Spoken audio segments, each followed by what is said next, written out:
Welcome to Radio Who, What, Why. I'm Jeff Schechtman. If you hang around politics long enough, if you look at the patterns of money, dirty tricks, and sleazy people that are in politics for all the wrong reasons, it's amazing how often it all circles back to some of the very same people. The same billionaires and their political hacks appear over and over again. And yet it's not just running sleazy campaigns or disseminating misinformation. Today the goal, if it can't be achieved with the help of the Russians, is voter suppression. The techniques have been being perfected election after election. And my guest, Greg Palast, has been looking at this in his books and his films. Greg Palast is a reporter whose stories have appeared on BBC television, The Guardian, and in Rolling Stone magazine. He's just released the updated post-election edition of his movie, The Best Democracy Money Can Buy. It is my pleasure to welcome Greg Palast to Radio Who, What, Why. Glad to be back with you, Jeff. One of the things that you've looked at recently in a recent Rolling Stone article is this character, Brett Doster, who was involved in the Bush campaign in Florida back many years ago and surfaces again in the Roy Moore campaign. Talk about who this guy is. Yes, Judge Roy Moore. Well, and by the way, I know everyone's been attacking Roy Moore. And when he was judge, he put up the 10 Commandments, and they're saying he's not living up to them. That's not really true. The 10 Commandments say you shall not covet your neighbor's wife. He didn't say anything about your neighbor's daughter. Well, good point. But the attack dog he has, a guy named Brett Doster, his campaign chief, and the guy who's been attacking the women, not just accusing, who were molested. Let's cut this accusing stuff. Who were molested when they were teenagers. And so why do we care about Brett Doster? Because obviously this is a type of characters that will be running our government. He'll be in the United States. He'll be running Moore's operation in the United States Senate. Doster, I've been hunting this guy for years, for 10 years, tracking his mischief operations for right-wing candidates, including one. He ran the political operation for George W. Bush in Florida.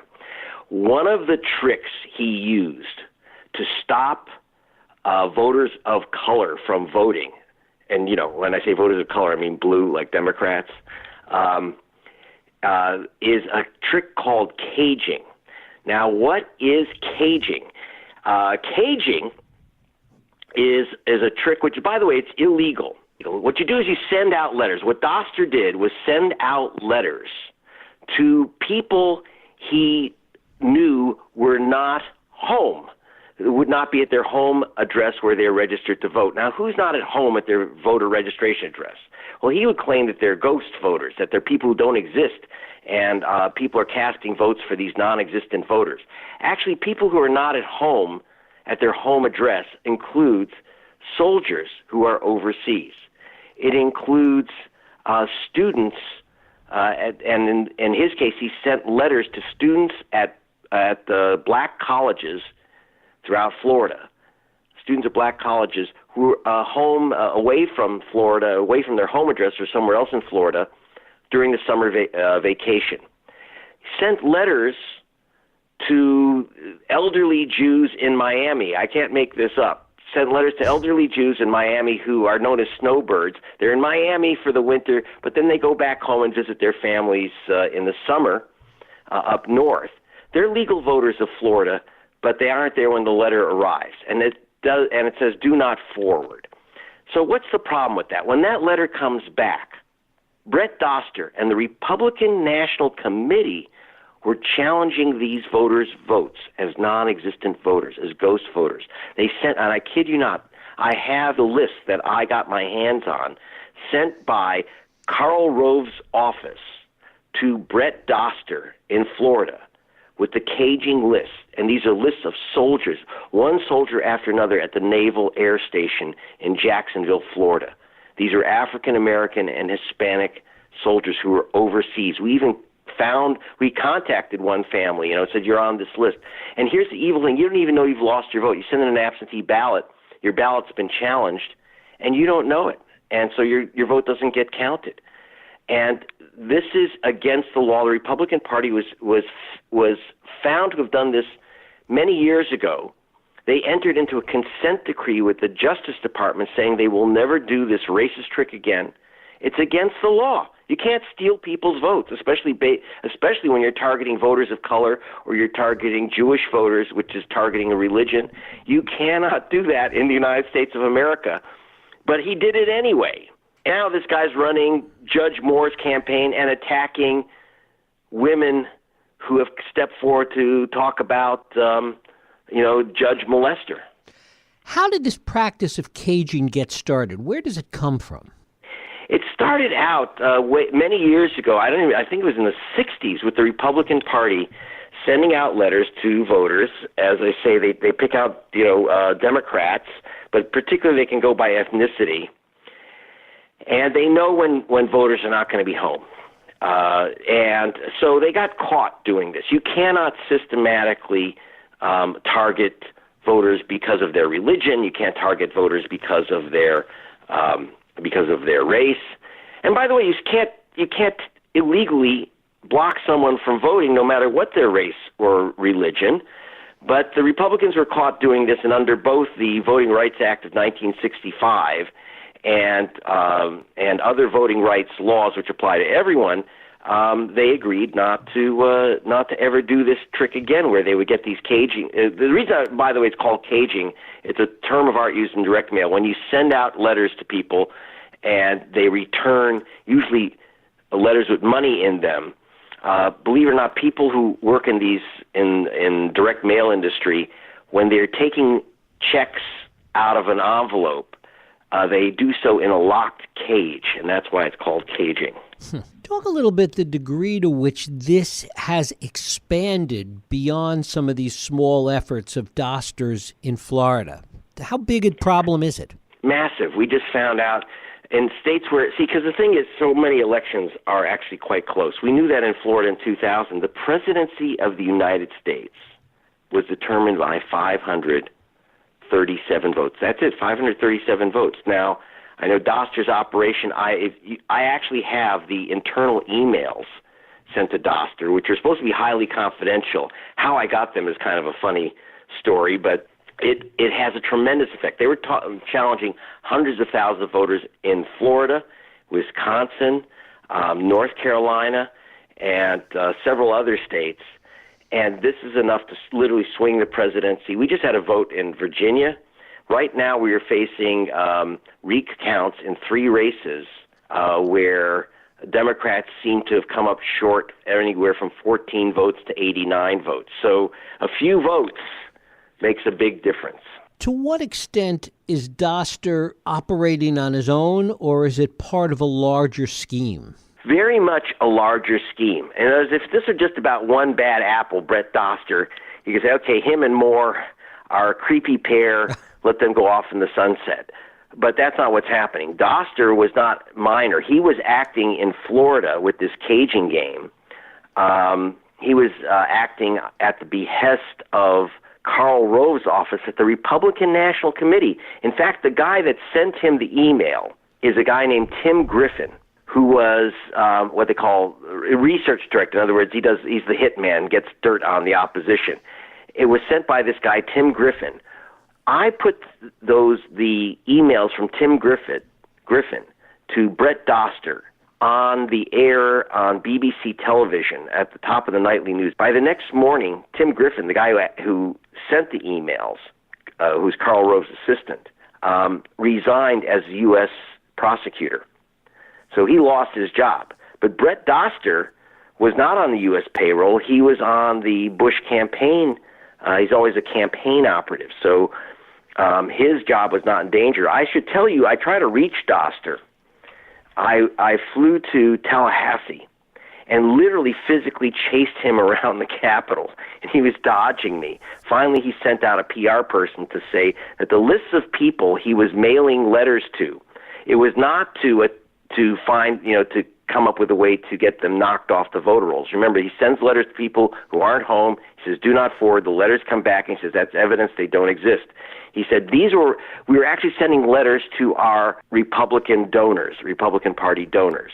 I showed his spokeswoman a list of hundreds of names of voters registered out of a homeless shelter in Florida, a homeless shelter. And I said, these are your Republican donors? Really? So that's the type of game playing. And so it was done at the behest of the Republican National Committee, Tim Griffin, head of research for the RNC. And Griffin, and by the way, I'm going to believe, Griffin said he never sent the emails. Even though it's from his machine, it says, from Tim Griffin, there are 50 emails that I captured. He says he never did it. He never sent those emails. Now, how does that happen? The answer that I have, and I've never gotten a no from Karl Rove, he was Karl Rove's assistant. Karl Rove, a computer genius, does not and will never have a computer because it could always be grabbed by law enforcement. So Karl Rove has no computer. His assistant does. His assistant says he never sent out these letters, these caging letters. Karl Rove is a known expert at caging, by the way, which is when it's not used in political purposes, if it's just used to sell you, toothbrushes through the mail, it's perfect. Caging is legal. He is a caging expert. So was it Karl Rove who sent out the emails? Anyway, it came from the top of the Republican Party. Doster is a top operative of the Republican Party. And, they were targeting black voters, black students, black soldiers, Jewish voters, not because they have a particular hatred of Jewish, black, or Hispanic voters. They just don't like the color of their vote, which is blue. Is there any reason to think that similar tactics are done by Democratic operatives anywhere? Absolutely. Unfortunately, the Democratic Party has its hands in a lot of these Jim Crow operations. You say, wait a minute, they're knocking off black voters? Yes, they do. Because when Democrats remove voters, it's usually the same targeted group, which is black voters, poor Hispanics, Native American voters, because Democrats usually do their purging and games, playing games with the voter rolls in primaries, when it's battles between Democrats. So, for example, the Secretary of State of New Mexico some years ago, Rebecca Vigil Herron, Hispanic Democrat, I caught her removing and not counting the votes of Hispanic soldiers sending in their absentee ballots from overseas. Now, why would a Hispanic Democrat stop the count of Hispanic voters? The answer is because of war inside the Democratic Party in New Mexico. So that's what happens. We saw that, and in fact, David Iglesias, who was fired by George Bush and at Karl Rove's request. This is a special prosecutor, or a U.S. prosecutor for New Mexico. He refused to go along with these vote suppression tactics. And we use the term suppression. We mean vote theft. Vote suppression tactics. He refused to go along, so he got fired. But he did actually arrest Democratic officials who were deliberately blocking the vote of Native Americans in the pueblos of New Mexico because they didn't like the way that they were voting within the Democratic Party. So unfortunately, Democrats are not as sophisticated. They're not as good at it. They don't use the massive computer-driven techniques like caging. We have another system called crosscheck that remove hundreds of thousands of voters across the nation. But Democrats still do it, unfortunately. To what degree can any of this be monitored by the other political party or by the public in general? Well, it can be monitored by any political party. And I would say, John Kerry believed that he lost the election because of this caging trick. And he put in legislation with the late Ted Kennedy to make it a crime. It already is a crime, but he wanted to tighten up the law. So, but, Kerry didn't raise hell during the election. He didn't raise hell right after the election. The Democratic Party is very, very reluctant to take on these issues. So the public has to do it. And you have great groups like the Lawyers Committee for Civil Rights Under the Law.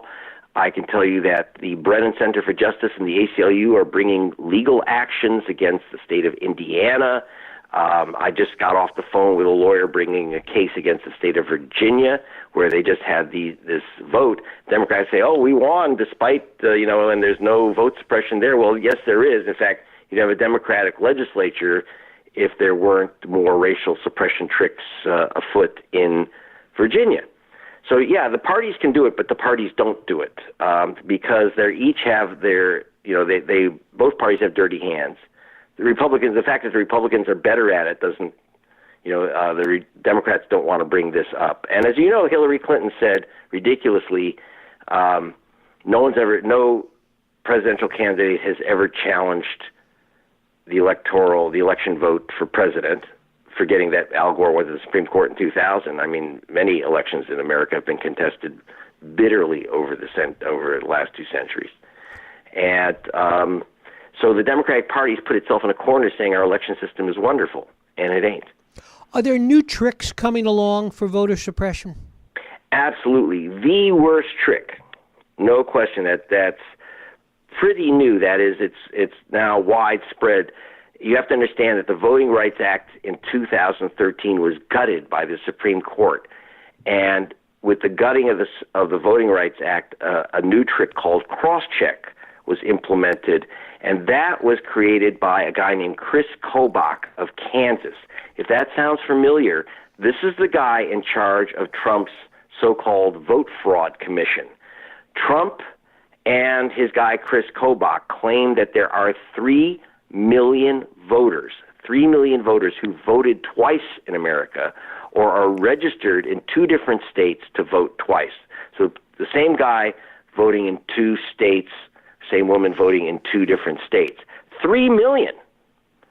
And it would not, it's been derided by the press as a bad joke, but it's not a joke because they actually have the list of 3 million. And it's people with names like Maria Hernandez. This is a real example. They say Maria Hernandez of Georgia is the same voter as Maria Hernandez of Virginia.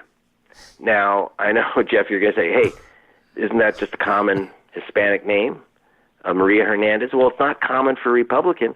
They're saying that if your name is Maria Hernandez and they see that on 2 different states' voter rolls, it's got to be the same person. In fact, in this case, it's Maria Inez Hernandez, and in one state, and it's Maria Cristina Hernandez in another state, and they're saying that that's the same voter. And I got to tell you, I had experts go through the actual list. We ran it through computers, the whole list. 2 million names are mismatched on middle name alone. You've got junior and senior. In other words, father and son are listed as the same person. They are challenging the votes of these people. About 1 in 8 is getting knocked off the voter rolls. And so in the last election, 2016 election, we had about 1.1 million people who were removed from the voter rolls by this system called crosscheck. And I got to tell you, they're not just any people. Who has common names, okay? It's like Martinez, so you see a lot of Maria Martinez, you see Jose Garcia, you see John Black, you see Joseph Washington, and you see a lot of people with the last name Kim. A lot of Asian Americans. There's like 4 main names for all of Korean Americans. And they all vote, and these are groups that vote heavily Democratic. And so when you remove 1 million names, you're removing a huge Democratic constituency, and it made the difference in states like Michigan. What are you finding in terms of the degree to which citizens, average people, care about this, or willing to really focus on this issue? Ooh. So when people are told about it, one thing, the reason why this stuff is secret, the reason why Brett Doster's caging operation was secret, the reason why crosscheck operates in secrecy is that Americans really believe the vote should be fair. Democrats, Republicans, doesn't matter. Most overwhelmingly, Americans believe everyone has a right to vote. Every legitimate vote should be counted. And people get angry, and people do want to do something about it. The problem is that we don't have much discussion about it in the U.S. because we want to maintain this myth that we have the most wonderful democracy on the planet. And I wish that were true. Greg Palast, thanks so much for spending time with us here on Radio Who, What, Why. You're terrific. Thanks, Jeff. Thank you. Thank you for listening and joining us here on Radio Who, What, Why. I hope you join us next week for another Radio Who, What, Why podcast. I'm Jeff Schechtman. If you like this podcast, please feel free to share and help others find it. by rating and reviewing it on iTunes.